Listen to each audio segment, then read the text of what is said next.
சூலூர்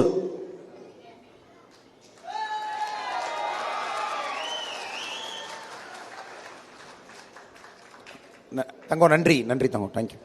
நம்முடைய சூலூர் சட்டமன்ற தொகுதியினுடைய செயல் வீரர்கள் கூட்டத்திலே கலந்து கொள்வதற்காக கிட்டத்தட்ட 3.5 மணி நேரமாக இங்கே காத்து கொண்டிருக்கக்கூடிய எல்லா அன்பு சொந்தங்களுக்கும் முதல்ல வணக்கத்தையும் என்னுடைய வருத்தத்தையும் உங்களுக்கு பதிவு செஞ்சிடறேங்க ஐயா. ஏன்னா 3.5 மணி நேரம் உங்களை காக்க வச்சிருக்கிறேன்.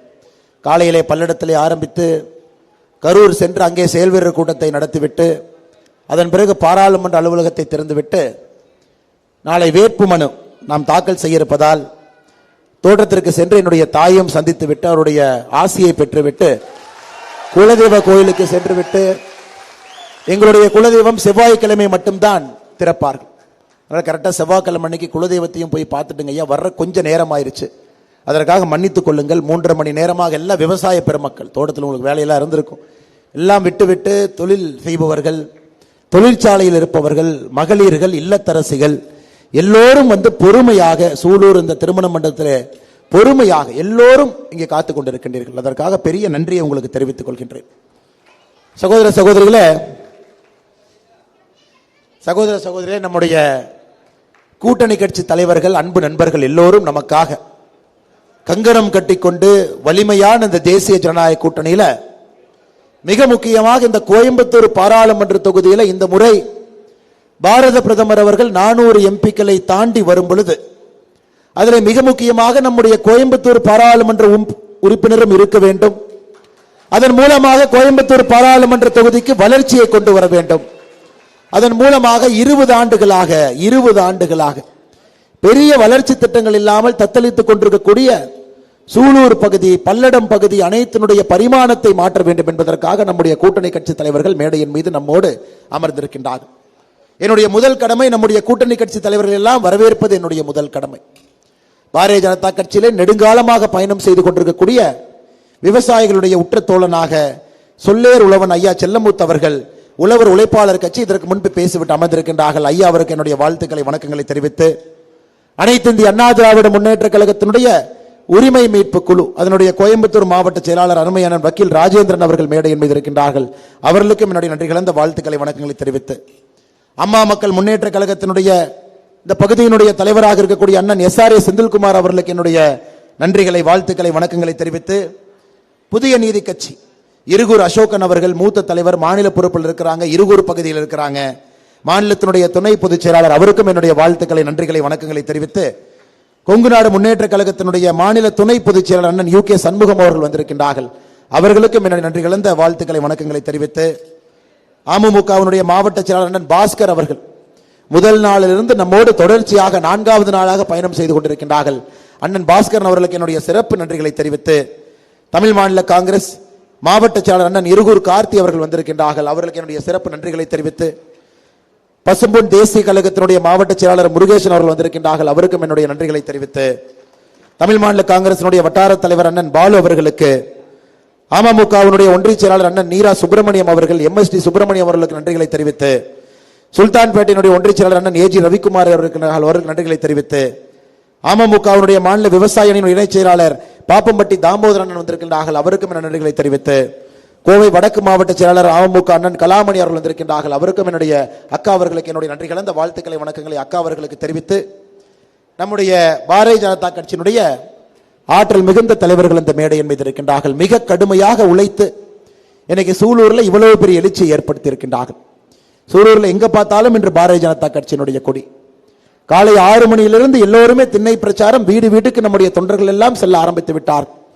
இளைஞர் படை முழுவதுமாக இந்த மண்டபத்தில் தாங்க இருக்கிறாங்க. சூலூரில் இருக்கக்கூடிய முழு இளைஞர் படையும் கூட இங்கே அரசியல் மாற்றம் வெறும் என்கின்ற ஒரு வேங்கை புலியை போல் நின்று கொண்டிருக்கின்றார்கள்.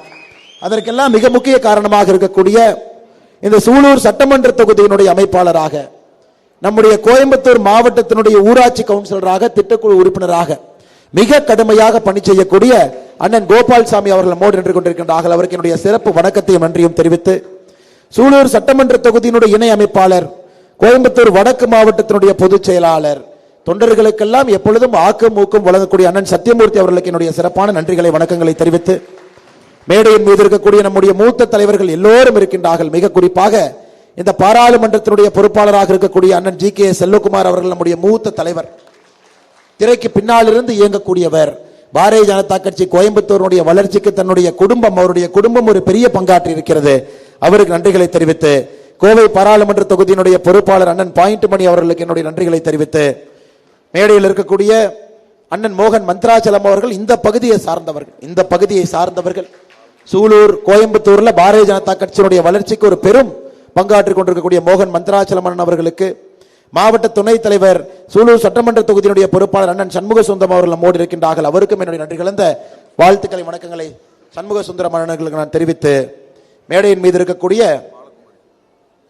நம்முடைய கோட்ட பொறுப்பாளராக இருக்கக்கூடிய பாலகுமார் அவர்கள் எல்லோரையும் இயக்கிக் கொண்டிருக்கின்றார்கள்.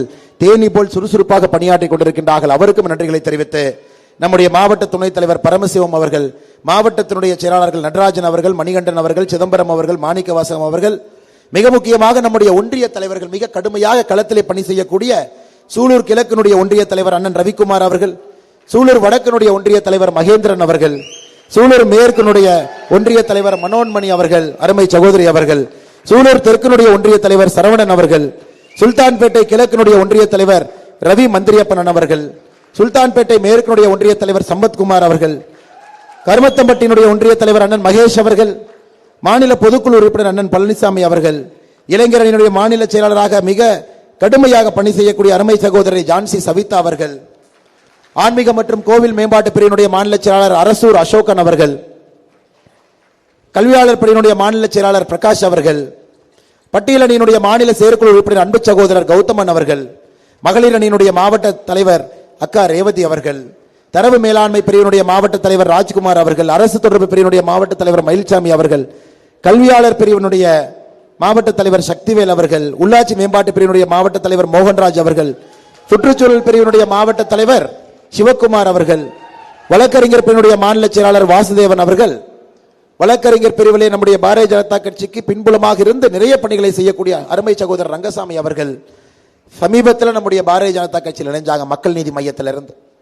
இதற்கு முன்பு 2021 தேர்தலிலும் போட்டியிட்டார்கள். பார்க் கல்லூரி குழுமத்தை சார்ந்தவர்கள் அருமை சகோதரி அனுஷா ரவி அவர்கள் இங்கே வந்திருக்கின்றார்கள். அவருக்கும் என்னுடைய வாழ்த்துக்களை வணக்கங்களை தெரிவித்து, மேடையின் மீது இருக்கக்கூடிய பேரை விட்டிருந்தா தயவு செஞ்சு மன்னிச்சுக்க, நீங்கள் அனைவரும் முக்கியமானவர்கள்.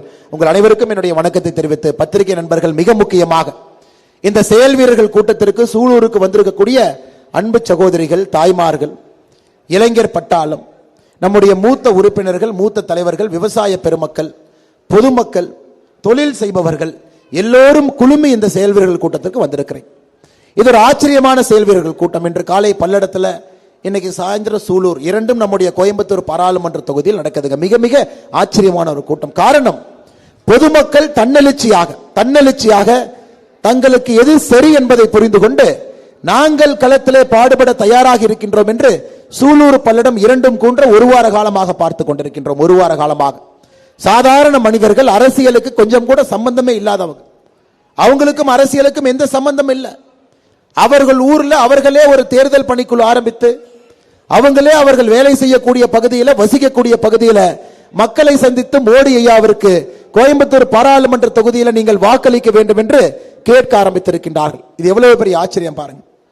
இந்த ஊர்ல குறிப்பாக சுல்தான்பேட்டையில் இன்று காலை ஒரு செய்தியை கேள்விப்பட்டேன். அந்த ஊரில் இருக்கக்கூடிய முக்கியஸ்தர் எல்லாம் அவர்களாக சேர்ந்து அவர்களே அந்த ஊர்ல தேர்தல் அலுவலகம், பாரதிய ஜனதா கட்சிக்கும் அந்த தேர்தல் அலுவலகத்துக்கும் சம்பந்தம் இல்லை, அவர்கள் யாருமே பாரதிய ஜனதா கட்சியில் இல்லை, அவர்களே ஒரு தேர்தல் அலுவலகத்தை திறந்து பாரதிய ஜனதா கட்சி, பாரத பிரதமர் நரேந்திர மோடி அவர்களுக்கு கோயம்புத்தூர் பாராளுமன்ற தொகுதிக்கு நாமல் வாக்களிக்க வேண்டும் என்று பிரச்சாரத்தில் ஊர் மக்கள் இறங்கி இருக்கின்றார்கள். எவ்வளவு பெரிய விஷயம் பாருங்க. சுல்தான்பேட்டை இந்த பகுதி முழுவதுமே இது நடக்க ஆரம்பித்திருக்குதுங்க. சூலூர் முழுவதுமே, பல்லடம் முழுவதுமே இதை பார்க்க ஆரம்பித்திருக்கின்றோம். அதை பார்க்கும் பொழுது எவ்வளவு பெரிய நம்பிக்கை நீங்கள் வைத்திருக்கின்றீர்கள், எப்படிப்பட்ட மாற்றம் வர வேண்டும் என்று ஏங்கி தவித்துக் கொண்டிருக்கின்றீர்கள்.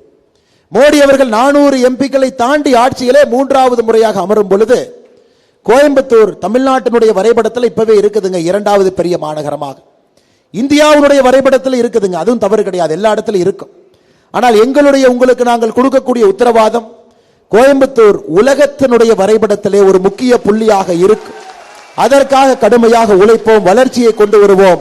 இந்த பகுதியினுடைய பிரச்சனையை தீர்ப்பதற்கு மோடி அவர்களுக்கும் உங்களுக்கும் நம்முடைய உறுப்பினர் குறிப்பாக நான் இங்கே நின்று கொண்டிருக்கின்றேன் இன்னைக்கு வேட்பாளராக அந்த பணியை செய்வேன் என்கின்ற உத்தரவாதத்தை உங்களுக்கு அளிக்கின்றோம்.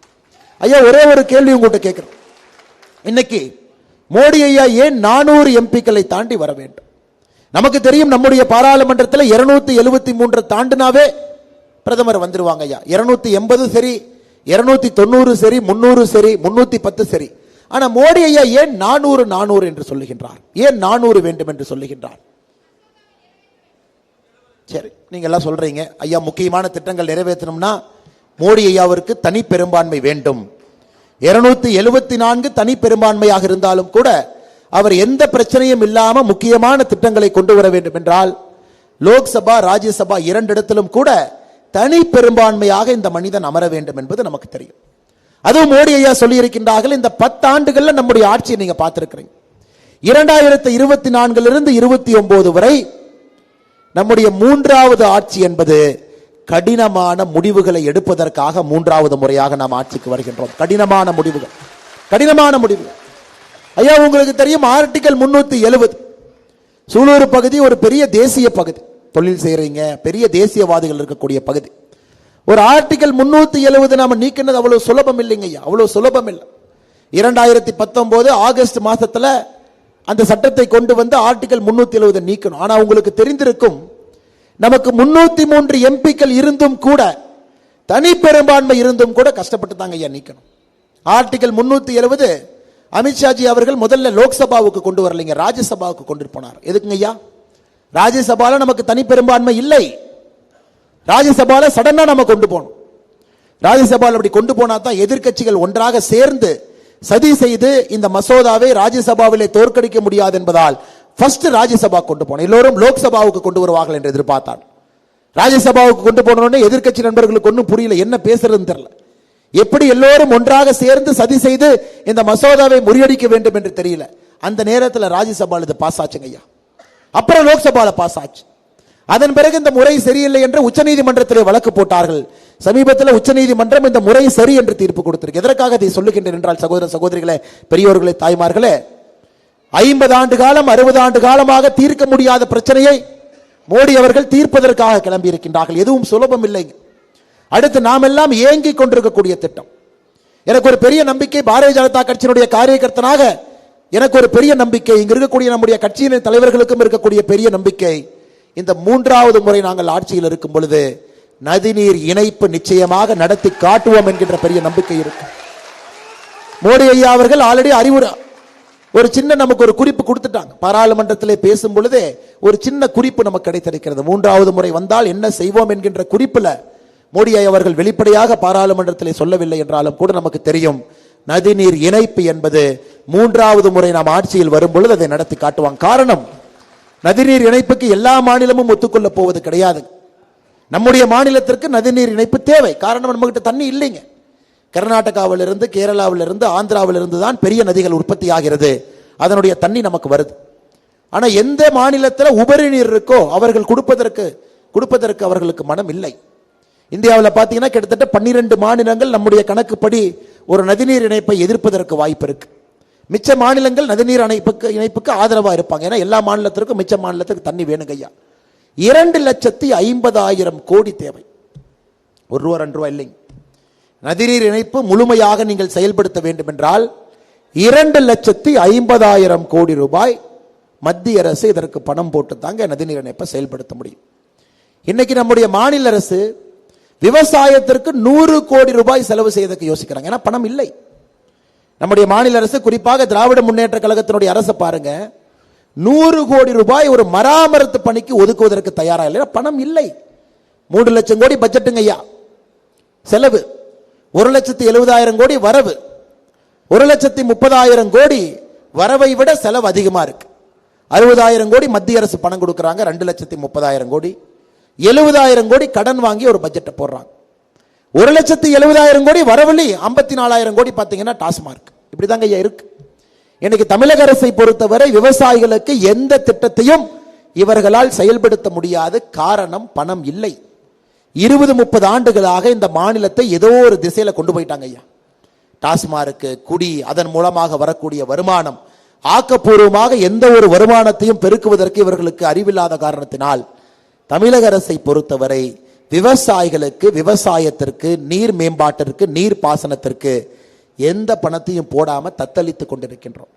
ஆனமலை நல்லாறு இன்னைக்கு வந்த திட்டங்களா 1958 பேசப்பட்ட திட்டம், 1958 பேசப்பட்ட திட்டம். அது இன்றும் காத்திருக்கின்றோம், இன்னமும் காத்து கொண்டிருக்கின்றோம். 4 லட்சம் ஏக்கர் விவசாய பாசனத்திற்கு ஆனமலை நல்லாறு திட்டம் வந்துவிட்டால் 4 லட்சம் ஏக்கர் இங்கே பாசன வசதி. ஐயா 10,000 கோடி ரூபாய் வேணும் குறைந்தபட்ச ஆனமலை நல்லாருக்கு 10,000 கோடி ரூபாய். ஆனால் நீங்கள் யோசித்துக் கொள்ளுங்கள், மாநிலத்தில் ஆட்சியில் இருக்கக்கூடிய கட்சியோ ஆண்ட கட்சியோ 10,000 கோடி ரூபாய் கொடுத்து ஆனமலை நல்லாறு திட்டத்தை நிறைவேற்றுவதற்கு இவர்களால் முடியுமா என்கின்ற கேள்வி உங்க முன்னாடி வைக்கிறாங்க. முடியாது. 10,000 கோடி ரூபாயும் கொடுக்க வேண்டும் என்றால் அது மோடி அவர்கள் தான் அந்த நிதியும் கொடுக்க முடியும். காரணம், உள்கட்டமைப்பிற்கும், விவசாயத்திற்கும், நீர் பாசனத்திற்கும், நீர் மேலாண்மை மேம்பாட்டிற்கும் மத்திய அரசு மட்டும்தான் தொலைநோக்கு பார்வையோடு என்று செலவு செய்து கொண்டிருக்கின்றோம். அதனால் சகோதர சகோதரிகளே, இதெல்லாம் நாம் பேசுனதுல அடிப்படை பிரச்சனை. எனக்கு சூலூர் பகுதி விவசாயம் தத்தளித்துக் கொண்டிருக்கின்றோம். சாதாரணமா இல்லைங்க, பிரச்சனையில் இருக்கு. பணம் போட்டு ஏரிய தூர்வாகி வாய்க்கால வெட்டி அந்த வாய்க்கால ஒரு ஆண்டும் ஒரு 10 கிலோமீட்டர் 20 கிலோமீட்டர் நீட்டினா தாங்க ஐயா விவசாயத்தில் இருக்கக்கூடிய புதிய நிலம் நீர் மேம்பான்மைக்கு மேம்பாட்டுக்கு வரும். ஆனா எப்பவோ காமராஜர் ஐயா கட்டின வாய்க்காலுக்கு ஒரு தூர்வாரக்கூடிய பணி கூட செய்யாமல் தடுமாறி கொண்டிருக்கின்றோம். அதனால் தான் சகோதர சகோதரிகளே, 400 எம்பிக்களை தாண்டி மோடி அவர்கள் வரும் பொழுது அவர்களை சார்ந்து மோடி ஐயா கொள்ளக்கூடிய திட்டங்களை இங்கே செயல்படுத்தக்கூடிய பாராளுமன்ற உறுப்பினர் இன்னைக்கு கோயம்புத்தூர் பாராளுமன்ற தொகுதிக்கு கட்டாயமாக வேண்டும் என்று நீங்கள் எல்லோரும் முடிவெடுத்திருக்கின்றனர். அடுத்து இங்க பாத்தீங்கன்னா நிறைய தொழில் செய்யக்கூடிய நண்பர்கள் இருக்கிறாங்க. சூலூர், பல்லடம் போன்ற பகுதி, குறிப்பாக சூலூர் பகுதி எல்லாம் ஒரு தொழில் செய்யறவங்க இல்லைங்க, பல தொழில் செய்யறவங்க இங்க இருக்கிறாங்க. விவசாயத்திலிருந்து ஆரம்பித்து பல தொழில் செய்யறீங்க. நமக்கு தெரியும் பல தொழில் நம்ம ஒரு ஊர்ல இருக்குனாங்க, பிரச்சனை வந்து கொண்டே இருக்கும். ஒரு பிரச்சனை வரும் தீர்ப்போம், அடுத்த பிரச்சனை வரும் தீர்ப்போம், அடுத்த பிரச்சனை வரும் தீர்ப்போம். இன்று காலை பல்லடத்தில் கூட சொன்னாங்க ஐயா, மோடி அவர்கள் மிக தெளிவாக இருக்கின்றார்கள். இந்தியா, ஐரோப்பிய யூனியன், இந்தியாவும் இங்கிலாந்தும் 2 நாடுகளும் FTA நாம கண்டிப்பா இந்த டெக்ஸ்டைலுக்கு நாம கொண்டு வர போறோங்க ஐயா. டெக்ஸ்டைலுக்கு நிச்சயமாக இந்த எலெக்ஷன் பீரியட் முடிந்தவுடனே எந்த நேரமும் கூட கையெழுத்தாகும். அது வந்துவிட்டால் உங்களுக்கு தெரியும், இன்னைக்கு நீங்க எவ்வளவு வியாபாரம், நூல் சம்பந்தப்பட்ட தொழில யாரெல்லாம் இருக்கிறோமோ, நூல் சம்பந்தப்பட்ட தொழில யாரெல்லாம் இருக்கின்றோமோ, நம்முடைய வியாபாரம் என்பது இரட்டிப்பு, குறைந்தபட்சம் இரட்டிப்பாக போகுது. இது எல்லாம் யாரு செய்யறாங்க ஐயா? மோடி. ஏன் செய்யறாங்க ஐயா? தனி பெரும்பான்மை இருக்கிறனால. இன்னொருத்தர் கேட்கணும், இவங்ககிட்ட 30 MP இருக்கிறாங்க, இவங்ககிட்ட 20 MP இருக்கிறாங்க, இவங்க ஒத்துக்க மாட்டாங்க, இவங்க ஏற்றுக்கொள்ள மாட்டார்கள். நமக்கு அந்த பிரச்சனை இல்லைங்க. 2014 தனி பெரும்பான்மை, 2019 தனி பெரும்பான்மை, 2024 இன்னும் அதிகமான தனி பெரும்பான்மை நீங்கள் கொடுக்கின்ற காரணத்தினால கஷ்டமான முடிவுகளை நாட்டிற்காக தைரியமாக எடுப்பதற்கு மோடி அவர்களுக்கு நீங்க ஒரு கடவுச்சீட்டை கொடுக்கிறீங்க. அதனால்தான் இந்த 2024 தேர்தல் எல்லா இடத்துலையும் நம்ம சொல்றோங்க ஐயா, 400 ஒரு தாரக மந்திரமாக சொல்லுகின்றோம், 400 MP. இப்ப கோயம்புத்தூர், இதுல அதிகமாக மோடி ஐயாவுடைய ஆட்சியில ஒரு பகுதி பயன்பெற முடியும் என்றால் அது கோயம்புத்தூரை சுற்றி இருக்கக்கூடிய கோயம்புத்தூர் திருப்பூர் பகுதி. காரணம், எப்பொழுதும் கூட வளர்ச்சி பகுதி, அதிகமான கல்லூரிகள் இருக்கக்கூடிய பகுதி, ஒரு ஆண்டும் கூட லட்சக்கணக்கான இளைஞர்கள் படித்துவிட்டு வெளியே வரக்கூடிய பகுதி, சுயம்புவாக சுயமாக தொழில் ஆரம்பித்து லட்சக்கணக்கான இளைஞர்களுக்கு வேலை கொடுக்கக்கூடிய பகுதி, இன்னும் விவசாயத்தை நம்பி இருக்கக்கூடிய பகுதி, பிரச்சனைகளும் அதிகமாக இருக்கக்கூடிய பகுதி.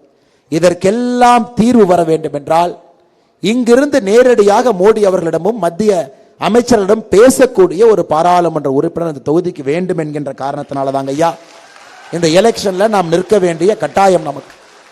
நான் அரசியலுக்கு வந்ததுங்க ஐயா, அம்மா இங்க இருக்கிறீங்க பாராளுமன்ற உறுப்பினர் என்று கண்டிப்பா வரலைங்க. தமிழகத்திலே அரசியல் மாற்றம் செய்ய வேண்டும் என்று இங்கே இதை சுத்தப்படுத்த வேண்டும்.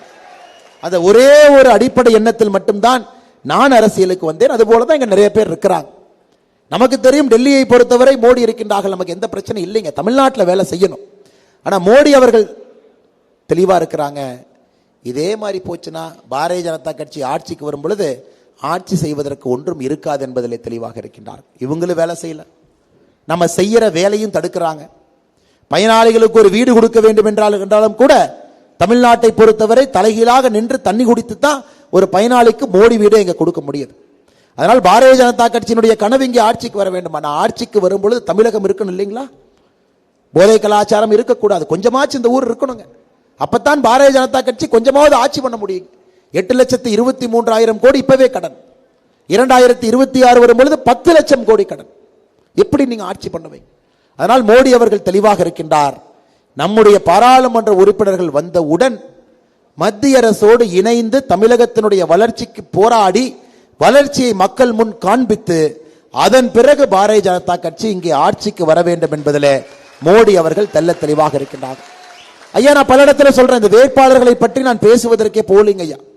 ஏன் பேசவில்லை என்றால், வேட்பாளர்கள்ட்ட நமக்கு என்னங்க சண்டை? என்ன வாய்க்கா சண்டையா? நமக்கு வேட்பாளருக்கு என்ன குடிநீர் பிரச்சனையா? இல்ல வேலி போட்டதுல ஒரு பிரச்சனைங்களா? வரப்பு பிரச்சனையா? இல்லைங்க ஐயா. நம்முடைய சண்டை எல்லாம் கோயம்புத்தூரை வளர விடாமல் வைத்திருக்கக்கூடிய சக்திகளோடு நம்முடைய சண்டை. இதான் நம்முடைய சண்டை. வேற யார்ட்டையுமே நம்ம சண்டை இல்லை. அவங்ககிட்ட மட்டும்தான் நம்ம சண்டை போறோம். நம்முடைய சண்டை எல்லாம் அரசியலை முன்னெடுத்து செல்லாமல் பின்னெடுத்து செல்லக்கூடிய சக்திகளோடு சண்டை. வளர்ச்சி வேண்டாம், கமிஷன் வேண்டும், அவர்களோடு சண்டை. நம்முடைய சண்டை எல்லாம் மத்திய அரசுடைய திட்டங்களை தடுப்பதற்காக இங்க ஒரு குரூப் இருக்கு, அவர்களோடு சண்டை. ஆனால் நாம் தெளிவாக இருக்கின்றோம். இந்த 2024 தேர்தலை பொறுத்தவரை மக்கள் எழுச்சியாக கோயம்புத்தூர் பாராளுமன்ற தொகுதியில் கட்சியெல்லாம் தாண்டி கட்சியை பார்க்காம நீங்கள் மோடி அவர்களுக்கு வாக்களிப்பீர்கள் என்கின்ற நம்பிக்கை முழுமையா எங்களுக்கு இருக்கு. ஐயா, நான் இந்த கட்சி, நான் இந்த சித்தாந்தம், இப்படித்தான் 20 ஆண்டு காலமாக வாக்களித்திருக்கின்றேன். ஆனா இன்னைக்கு கோயம்புத்தூர்ல ஏப்ரல் 19ஆம் தேதி அதெல்லாம் உடைய போதுங்க. அது உங்களுக்கும் தெரியும், எனக்கும் தெரியும். மாற்று கட்சி நண்பர்கள் இங்க வரல. மாற்று கட்சி நமக்கு நேரெதிர் சித்தாந்தத்தில் இருக்கக்கூடிய தாய்மார்கள் நினைக்கிறாங்க, ஏங்க எல்லா பக்கம் போதை கலாச்சாரம் வந்துருச்சு. இன்னைக்கு நம்முடைய தாய்மார்களுடைய பிரச்சனை என்னன்னா, நம்முடைய குழந்தைகளையே சந்தேகக்கூடிய மனநிலைக்கு நம்ம தள்ளப்பட்டிருக்கோம். நாமளே டிவியை பார்க்குறோம், என்ன ட்ரக்குங்கிறாங்க, எல்லாத்துக்கும் தொடர்புங்கிறாங்க. அதனால் நம்ம நல்லா இருக்கக்கூடிய குழந்தையினுடைய பையை ஓப்பன் பண்ணி நாமளே செக் பண்ணுறோம். ஏன்பா எல்லா ஃப்ரெண்ட்ஸ் எல்லாம் சரியா இருக்கிறாங்களா, கரெக்டாக ஸ்கூலுக்கு போயிட்டு வந்துடுறியா? நம்முடைய கல்லூரி மாணவன் யாராவது அரை மணி நேரம் வீட்டுக்கு லேட்டாக வந்தால் 10 கேள்வி எக்ஸ்ட்ரா கேட்குறோம். ஏன் லேட்டாக வந்த, எங்கே போனேன், உன் நண்பர்கள் யார், யாரு கூட சுத்துற? சமூக வேதத்தில் இருந்தால் ஒரு தாய்மார்களுக்கு நெஞ்சு பொறுக்குவதில்லை. வீட்டில் பையன் நல்லா இருக்கிறான், வெளியே யாராச்சும் கெடுத்துட்டாங்கன்னா என்ன பண்ணலான்னு பார்க்குறோம். இந்த சந்தேகம் எங்கிருந்து வந்துச்சுங்கம்மா? இத்தனை காலமாக இந்த சந்தேகம் இருந்துச்சுங்களா? இல்லை. அரசு தன்னுடைய கடமையை சரியாக செய்திருந்தால் ஒரு தாய்மார்களுக்கு தன்னுடைய குழந்தையின் மீது சந்தேகம் ஏன் வரப்போகுது? இவங்க கடமையை சரியா செய்யாம போதை கலாச்சாரத்தை எல்லா பக்கம், ஒரு பக்கம் டாஸ்மார்க் மூலமாக குடி கலாச்சாரம், இன்னொரு பக்கம் ட்ரக்ஸ் என்கின்ற இந்த போதை எல்லா பக்கம் கொண்டு வந்துட்டாங்க. எல்லா பக்கம் பட்டி தொட்டி எல்லாம். நீங்க எதாவது தயவு செஞ்சு சூலூர், பல்லட, கோயம்புத்தூர் நினைக்காதீங்க, கிராமத்திலே வந்திருக்கிறது, கிராமத்தில். அதனால்தான் எல்லா இடத்திலும் சொல்லிக் கொண்டிருக்கின்றோம். பாரதிய ஜனதா கட்சியினுடைய பாராளுமன்ற உறுப்பினர், தேசிய ஜனநாயக கூட்டணியுடைய பாராளுமன்ற உறுப்பினர் கோயம்புத்தூருக்கு கிடைக்கும் பொழுது நார்கோட்டிக்ஸ் கண்ட்ரோல் பியூரோனுடைய அலுவலகம் கோயம்புத்தூரிலே திறக்கப்படும். ஐயா, இதோ நாம பேச்சுக்காக ஒரு வாய்ச்சவடாலுக்காக சொல்லிங்க ஐயா. தமிழ்நாட்டில் 2 இடத்துல இந்த அலுவலகம் கட்டாயமா இருக்கணும். ஏன்னா இங்கதான் இளைஞர்கள் அதிகமா இருக்கிறாங்க, கல்லூரி மாணவர்கள் அதிகமா இருக்கிறாங்க, தொழிற்சாலைகள் அதிகமா இருக்கு, பணப்புழக்கம் அதிகமா இருக்கு. இந்த 4ம் எங்க இருக்கோ அங்க ட்ரக்ஸ் வருங்க ஐயா. உலகத்தினுடைய வரைபடத்தை கூர்ந்து கவனிச்சிங்கன்னா இளைஞர்கள், பண வசதி எங்கே அதிகமாக இருக்கிறதோ அங்க ட்ரக்ஸ் ஆட்டோமேட்டிக்கா வரும்.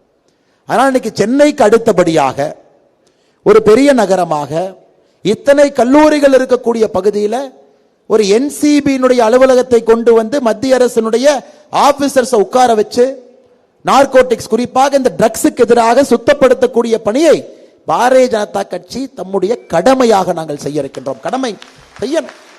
என்சிபி அலுவலகம் உறுதியாக நீங்க குறிச்சு வச்சுக்கொள்ளுங்க. நீங்க குறிச்சு ஏதோ 5 வருஷம் இல்லைங்கம்மா, 10 நாள் ஆர்டர் கொண்டு வந்துடுறோம். 10 நாள் ஆர்டர் கொண்டு வந்துடும். 10 நாள் மட்டும் போதும். ஏன்னா அந்த மாடல் கோட் ஆஃப் கான்டாக்ட் டைம்ல எதுவுமே செய்ய முடியாதுங்கம்மா. 10 நாள் ஆர்டர் கொண்டு வந்துடும். அலுவலகத்தை இங்கே திறக்கின்றோம், கண்காணிப்பை அதிகப்படுத்துகின்றோம். யார் இங்கே வந்து இது போன்ற தவறான வேலைக்கு யார் சென்றாலும் கூட அவங்கள போய் பிடிக்க போற, ட்ரக்ஸை யாரு கொடுக்க வர்றாங்க, இது செய்யணுங்கம்மா, செய்யணும். கண் முன்னாடி அடுத்த தலைமுறை அழிந்து கொள்வதை நாம் ஏற்றுக்கொள்ள முடியாது. பஞ்சாப் மாதிரி விடக்கூடாது, இன்னைக்கு பண்ணணும். திமுக செய்வதற்கு வாய்ப்பில்லை, செய்யறோம் கடுமை. இதை நம்ம தவிர எந்த கட்சி செய்ய முடியும் நீங்க நினைக்கிறீங்கம்மா? ஒரு இளைஞர், அடுத்த தலைமுறை இதை எந்த கட்சியால் எந்த ஆட்சியால் செய்ய முடியும்னு உங்களுக்கு நான் கேட்கிறேன். இன்னைக்கு மோடி அவர்கள் பாரதிய ஜனதா கட்சியை தவிர யாரும் இதை செய்ய முடியாது. அதை நாம தான் செய்ய போறோம். கரூர்ல இருந்து கோயம்புத்தூருங்க ஐயா 6 வழிச்சாலை எல்லாம் 7500 கோடி ரூபாய். எத்தனை நாளா காதுல கேட்டுக்கிட்டே இருக்கிறோம். எம்பிக்கு அது வேண்டாம், மாநில அரசுக்கு வேண்டாம். மாநில அரசுக்கு ஏன் வேண்டாங்க? மத்திய அரசு பணி வருவதற்கு முன்பு திமுக காரங்க போய் நிலத்தை வாங்கிக்குவாங்க. இதான் அப்படி தெரியும் நமக்கு. இங்க சாலை வருதா, பக்கத்துல முதல்ல லேண்டெல்லாம் வாங்கிடுவாங்க. அதை வாங்கி வைத்த பிறகு மத்திய அரசுடைய திட்டத்திற்கு அனுமதி கொடுப்பாங்க. அதன் பிறகு நிலத்தை கையகப்படுத்துவதற்கு ஒரு அதிகாரியை நியமிப்பாங்க. அதன் பிறகு திட்டம் ஆரம்பிக்கும். இவ்வளவு பெரிய இடத்துல 7500 கோடி ரூபாய் 3 மாவட்டங்களை இணைக்கக்கூடிய 6 வழிச்சாலை. இவங்க எப்ப லேண்டு வாங்குறது, இவன் எப்ப கமிஷன் அடிக்கிறது, அதுக்கப்புறம் நாம எப்ப ரோடு போடுறது. இதை ஒரு உதாரணமாக மட்டும்தான் உங்கள்கிட்ட சொல்றேன். அண்ணன் சொன்னார் கோல்டு வின்ஸ்ல இருந்து பிளைஓவரை கொண்டு வரும். ஐயா, உதாரணமாகத்தான் இந்த திட்டங்களை சொல்லுகின்றோம். வளர்ச்சி வேண்டும் என்றால் திட்டங்கள் வரணும். திட்டங்கள் வராம வளர்ச்சி வராது. அதனால் நாம் இதிலே மிக மிக தெளிவாக இருக்கின்றோம். விவசாயத்திலிருந்து தொழிற்சாலைகளிலிருந்து இந்த பகுதிக்கு வளர்ச்சியை கொண்டு வருவது பாரதிய ஜனதா கட்சியினுடைய நாங்கள் கொடுக்கக்கூடிய உத்தரவாதம். நேரடியாக மோடி அவர்களுக்கும் உங்களுக்கும் ஒரு ஹாட்லைனாக இந்த அண்ணாமலை இருப்பான் என்கின்ற நம்பிக்கையை உங்களுக்கு கொடுக்கும். யாரையும் போய் பார்க்க வேண்டாங்க. ஒரு பட்டன்ல மோடி ஐயாட்ட பேசி என்ன சரி செய்ய வேண்டுமோ சரி பண்ண. ஐயா, பிரச்சனைகள் வரும். இப்போ நான் சொல்றேங்க ஐயா, பிரச்சனைகள் வரும். இன்னைக்கு இருக்கக்கூடிய பிரச்சனையை தீர்த்தா 6 மாசம் கழிச்சு புதிய பிரச்சனை வரத்தான் போகுது. காரணம், உலக நாடுகளோடு இந்தியா ஐக்கியமாகி விட்டது. நீங்க பொருள் எல்லாம் உலக நாடுகள் முழுவதும் ஏற்றுமதி பண்றீங்க. ஒரு நூல் விலை என்பது உலக நாட்டு சந்தையிலிருந்து தீர்மானம் செய்யறாங்க. இதையெல்லாம் மாற்ற வேண்டும் என்றால் பிரச்சனை வர வர தீர்க்கணும். அதற்கு நீங்கள் நிச்சயமாக 2024 இந்த பாராளுமன்ற தேர்தலில் நீங்கள் கடுமையாக உழைத்து நம்முடைய தேசிய ஜனநாயக கூட்டணி நம்முடைய பாரதிய ஜனதா கட்சி இங்கே வெற்றி பெறுவதற்கு நீங்கள் உழைக்க வேண்டும் என்கின்ற அன்பான வேண்டுகோளை வைக்கிற காரணங்க ஐயா, நமக்கு தெரியுங்க ஐயா, முருகபெருமானும் விநாயகபெருமானும் இருக்கிறாங்க. உலகத்தை யாரு சுத்தி வர்றதுன்னு 2 பேர்த்துக்கும் ஒரு போட்டு. இருவரும் அற்புதமானவர்கள். முருகபெருமானுக்கு உலகத்தையே சுற்றி வர வேண்டும் என்கின்ற ஆசை. விநாயகபெருமானுக்கு தந்தை தாயை சுற்றி வந்துவிட்டு உலகத்தை சுற்றி வந்து விட்டேன் என்று சொல்ல வேண்டும் என்கின்ற ஆசை. நமக்கு முருகனும் வேண்டும், விநாயகபெருமானும் வேண்டும். இன்னைக்குங்க ஐயா, இந்த 18 நாள்ல என்னால் கோயம்புத்தூர்ல சுத்த முடியாதுங்க ஐயா. எல்லாரையும் வந்து இந்த 18 நாள்ல பார்க்க முடியாதுங்க. எல்லா கிராமத்துக்கும் வர முடியாது. ஒரு கிராமத்துக்கும் வந்து முக்கியமான உங்க எல்லாத்தையும் பேச முடியாது. ஒரு பக்கம் தமிழ்நாட்டினுடைய சுற்றுப்பயணம் இப்ப ஆரம்பிக்கணும். 39 தொகுதிக்கும் போகணுங்க ஐயா ஒரு பக்கம். இன்னொரு பக்கம் இருக்கின்ற நேரத்தில் கோயம்புத்தூர் பாராளுமன்ற தொகுதியும் முழுவதுமாக சுத்தி வர வேண்டும். அதனால் இன்று நான் விநாயகராக இருக்க ஆசைப்படுகின்றேன். உங்களை எல்லாம் சுத்தி வந்து விடுகின்றேன். உங்களை எல்லாம் சுத்தி வந்துடுறேன். எனக்காக நீங்கள் சூலூரை சுற்றி வர வேண்டும் என்ற அன்பான வேண்டுகோளை விடுக்கின்றேன். நிச்சயமாக நான் சூலூருக்கு வர்றேங்கம்மா. அடுத்த 10 நாள் 15 நாள்ல எவ்வளவு நேரம் இருக்கோ சூலூருக்கு வர்றோம். ஆனால் ஒரு கிராமத்திற்கும் ஒரு வீட்டிற்கும் நாம் செல்ல வேண்டும் என்பது எங்களுடைய ஆசை. எல்லா வீட்டுக்கும் போகணும். நம்முடைய நோட்டீஸ் போஸ்டர் எல்லா வீட்டுக்கு போனுங்க. எல்லா வாக்காளரையும் பார்த்திருக்கணும்.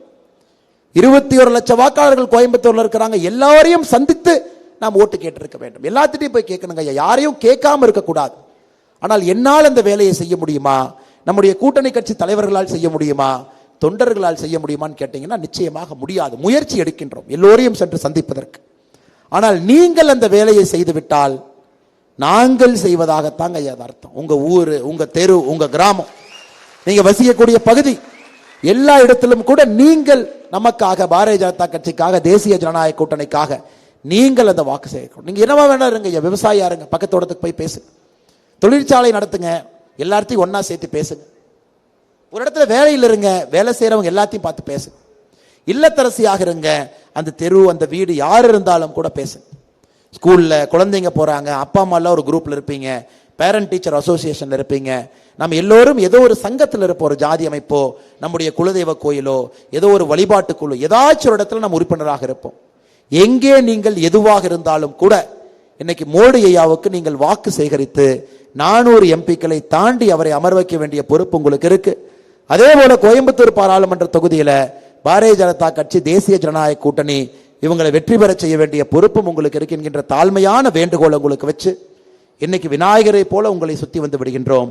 அடுத்த 20 நாட்கள் நீங்க சூலூரை சுற்றி வந்து எல்லா வாக்கையும் நீங்கள் சேகரித்து கொடுக்க வேண்டும் என்கின்ற அன்பான வேண்டுகோளை வைத்து இந்த கூட்டம் நடைபெறக்கூடிய இந்த இடம் சுதந்திர போரிலே 1942 வெள்ளையனே வெளியேறு என்று இங்கே முன்னின்று நடத்திய கண்ணம்பாளையம் தியாகி அமரரையா KV ராமசாமி கவுண்டர் அவர்கள் இந்த ஊர் சார்ந்தவங்க, இந்த பகுதியை சார்ந்தவங்க. அதனால் அந்த மண்ணில் நின்று கொண்டிருக்கின்றோம். அவருக்கு ஒரு பெரிய, அவருக்கும் அவரை சார்ந்திருக்கக்கூடிய எல்லா பெரிய மனிதர்களுக்கும் எங்களுடைய வணக்கத்தையும் அஞ்சலியும் செலுத்தி அவருடைய புகழ் என்றும் ஓங்க வேண்டும் என்று சொல்லி இந்த கூட்டத்திற்கு வந்திருக்கக்கூடிய எல்லா நண்பர்கள் 4 மணி நேரம் ஆச்சுங்க, மிக பொறுமையாக இருக்கின்றீர்கள். உங்களுக்கு எல்லாம் பெரிய நன்றிகளை தெரிவித்து அடுத்த 20 நாட்கள் நீங்கள் கடுமையாக உழைக்க வேண்டும். 400 ஏன் வேண்டும் உங்களுக்கு தெரியுங்க. கோயம்புத்தூர் பாராளுமன்ற உறுப்பினர் நம்முடைய உறுப்பினர் ஏன் வேண்டும் அதுவும் உங்களுக்கு தெரியும். இருவரும் ஒன்றாக ஏன் வேண்டும் அதுவும் உங்களுக்கு தெரியும். மோடி அங்க 400 இருக்கும் பொழுது கோவை பாராளுமன்ற உறுப்பினர் நாம் இருக்க வேண்டும். இரண்டும் சேர்ந்து நடக்கும் பொழுது மட்டும்தான் உண்மையான வளர்ச்சி இங்கு பார்க்க முடியும். அதை நீங்கள் செய்வீர்கள் என்கின்ற பெரிய நம்பிக்கையோடு வாய்ப்பு கொடுத்த எல்லா தலைவர்களுக்கும் நன்றி தெரிவித்து என்னுடைய உரையை முடித்துக் கொள்கின்றேன். பாரத் மாதா கி